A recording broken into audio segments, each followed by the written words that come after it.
So you asked Miss Stein if she could help you? Yes. What did you do, Miss Stein? She would come to the office crying every day, telling me how miserable she was. She couldn't work. She was upset with him.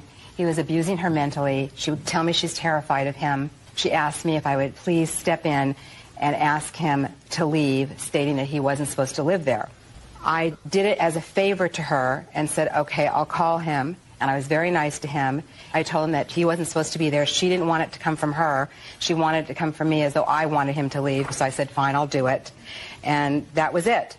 And a week went by. He didn't leave. I talked to Janelle, asked her what she wanted me to do.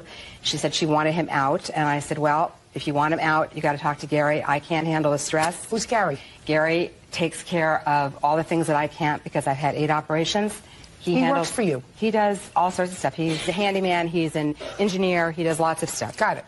So he came in and said that he would take care of the property and he would go in and change the locks. And I said, Janelle, what do you want to do? He's your boyfriend. It's up to you. He has no lease agreement with me. Put his stuff out then. So they did so. He was supposed to come and pick it up. They covered it all up. And he never picked it up. And he changed the locks and he broke in. Miss Stein, you know what your problem is? Probably a big one. Yeah, your problem is a big one. Because up until December of 2005, prior to your accepting him as a tenant, and she was... But I never accepted him. Oh, yes. You raised her rent $250 a month because he was living there. And once you raised her rent because he was living there, you accepted him as a tenant. It was only 2 months. Doesn't make any difference. Don't you understand that?